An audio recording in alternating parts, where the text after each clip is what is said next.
In 1946, the US Navy gathered nearly 100 warships in one lagoon and then dropped atomic bombs on them. Not by accident, not in battle. They did it on purpose. Today, many of those ships are still exactly where they sank, scattered across the floor of Bikini Atoll like a frozen naval graveyard. Nobody has raised them, nobody has scrapped them, and nobody ever will. Most people have heard of the Bikini Atoll nuclear tests, but almost no one knows what was actually left behind under the water, or why the world has quietly agreed to leave it there.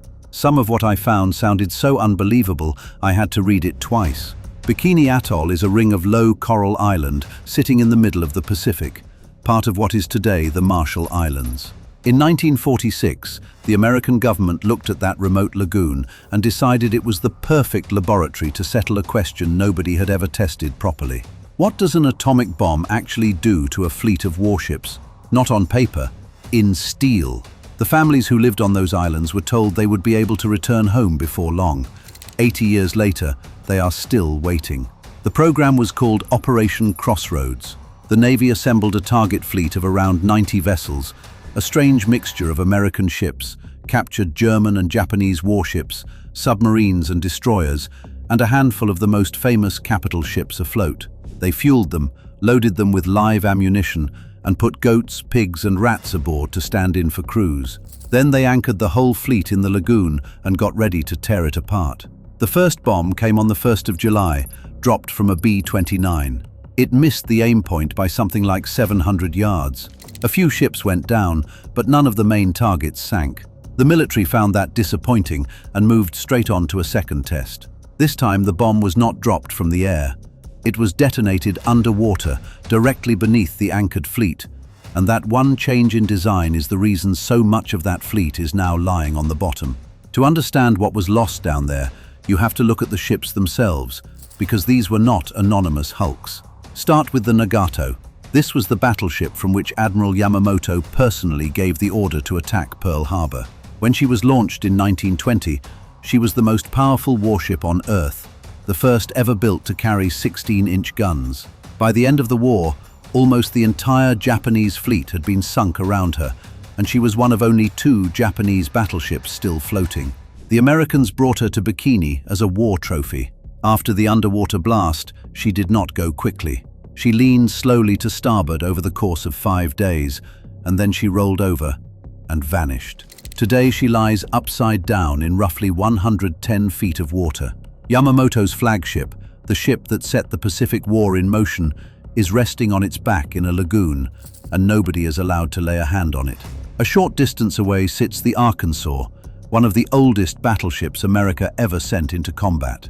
She had served in both world wars, sat off Omaha Beach on D-Day, and shelled Japanese positions at Iwo Jima. She had survived everything thrown at her for more than 30 years. The Baker bomb went off about 250 yards from her hull. Witnesses said she looked as though she had been struck by a hammer from below. The underwater shock appears to have lifted the entire battleship upward and then driven it straight down into the lagoon floor. She was gone in minutes. The wreck now lies almost completely inverted at around 180 feet, 12-inch guns still locked in their turrets. Then there is the Saratoga, one of the first purpose-built aircraft carriers the US Navy ever commissioned. 885 feet long, around 43,000 tons, a veteran of the whole Pacific campaign with 8 battle stars to her name. She shrugged off the first atomic blast with little more than scorching. The second one detonated roughly 500 feet away beneath the surface, and the force reached her hull with nothing to soften it. About 7.5 hours after the Baker test, the Saratoga slid beneath the lagoon stern first. She rests at roughly 160 feet today, and what divers find inside her is almost unbearable in its ordinariness. Aircraft still sitting in the hangar, bombs still loaded, a dental chair, a ship's bell, a Mark V diving helmet left exactly where someone set it down in 1946. And then there is the one wreck that by rights should never have ended up there at all. The Prinz Eugen was the German heavy cruiser that sailed alongside the Bismarck on its doomed Atlantic breakout in 1941.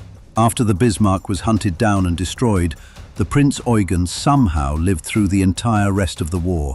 The British took her as a prize, handed her to the Americans, and the Americans sent her to Bikini. Here is the part I had to sit with for a moment. She survived both atomic detonations, a ship that came through 6 years of total war and 2 nuclear blasts, was finally finished off by something almost insulting in its smallness: a leak. A crack opened below her waterline, and because of the radiation, nobody could safely get aboard to repair it. She capsized off Kwajalein Atoll that December, more than a year after the war had ended, and she is still there now.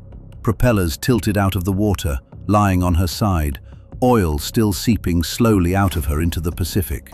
So, with all of that down there, all that steel and all that history, the obvious question is, why nobody has ever gone back to claim any of it?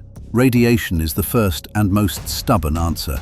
The Baker test did not just sink ships, it contaminated everything it touched. Crews were sent in straight away to scrub the decks and flush the hulls, and it barely moved the needle. The radioactivity had soaked into the metal itself. Ships were still reading dangerous levels weeks later. Most of the survivors were eventually scuttled or simply abandoned because there was no way to make them clean. The wrecks on the bottom absorbed even more.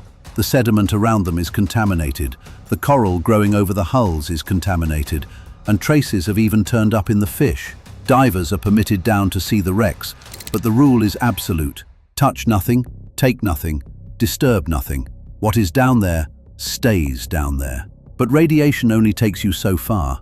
In 2010, the entire atoll was named a UNESCO World Heritage Site, formally protected as a place of outstanding significance to the whole of humanity. To raise those wrecks now, even if the radiation could somehow be solved, you would have to dismantle a World Heritage Site, and the international consensus is that what happened at Bikini is too important to history to be touched. And underneath even that is the hardest argument of all. These are graves. Hundreds of test animals died in those blasts. The American sailors who boarded the contaminated ships afterward took radiation doses whose true effects took years to surface.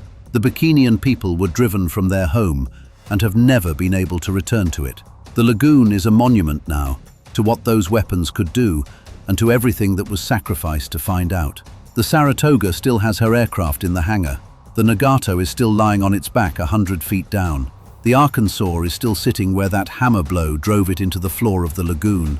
The Prinz Eugen is still bleeding oil into the Pacific. Nobody has touched the Bikini Atoll wrecks since 1946, and the radiation that protects them will outlast everyone alive today. In the end, the atomic bomb did not simply sink those ships. It made certain that no one could ever raise them again.